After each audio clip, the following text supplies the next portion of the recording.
নমস্কার বন্ধুরা, আজকে আমি করছি ঢ্যাঁড়সের ভুজিয়া। ঢ্যাঁড়সটাকে নুন হলুদ বেসন দিয়ে মাখিয়ে রেখেছি। এইবারে আমি এটাকে কড়াতে ভাজবো। কড়ায় তেল দিয়ে রেখেছি, ওভেনটা জ্বালাচ্ছি।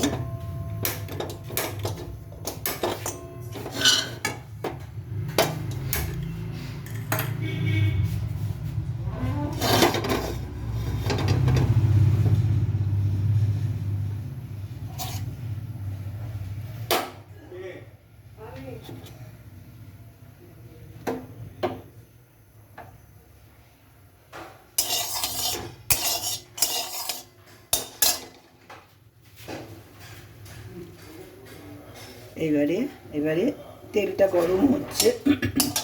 তেলটা গরম হলে আমি এই ঢ্যাঁড়সগুলোকে ছেড়ে দেবো। ঢ্যাঁড়সগুলোকে ভাজবো, একটু লাল করেই ভাজবো।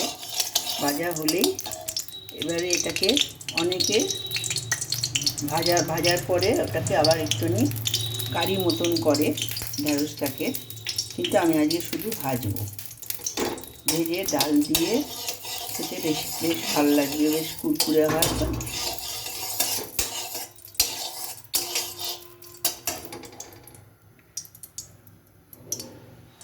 তেলটা হয়ে গেছে, আমি এবারে এগুলোকে ছাড়বো।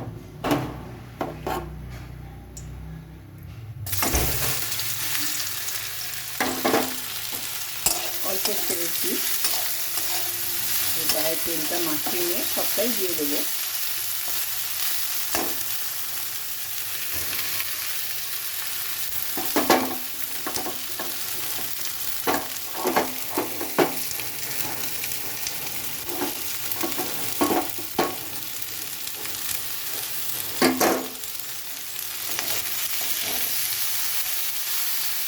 একটু কম তেল দিয়েছি, ছাকা তেলেও ভাজা যায়।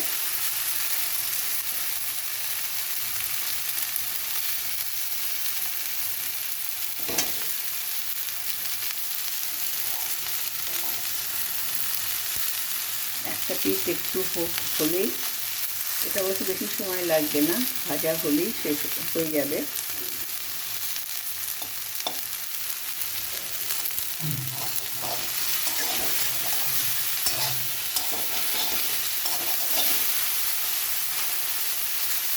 এটা কারি করতে গেলে এটাকে তুলে নিয়ে জিরে তেজপাতা ফোড়ন দিয়ে,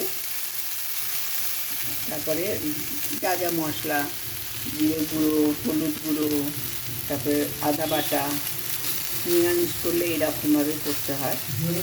তা না এলে আবার পেঁয়াজ দিয়েও করতে পারেন, যারা পেঁয়াজ দিয়ে একটু তাদের।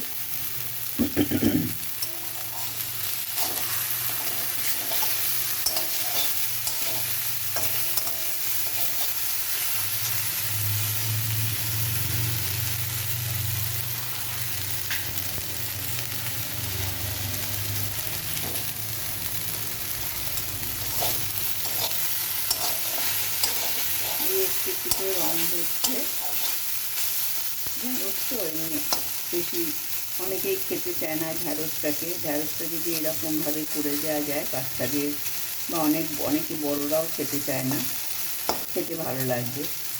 সামান্য আপনারা যদি মনে করেন একটু মিষ্টি দিয়ে দিতেও পারেন, কিন্তু আমি এসব কিছু দিইনি। লাল লাল হয়ে এসছে।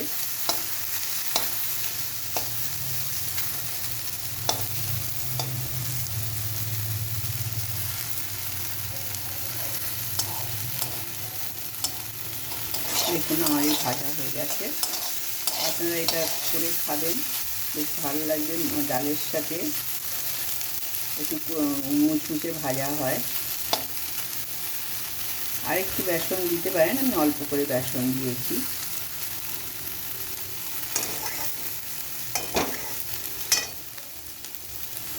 করে খাবেন, আপনাদের হয়তো ভালো লাগবে। আপনারা এটাকে শেয়ার করবেন পছন্দ হলে। নমস্কার।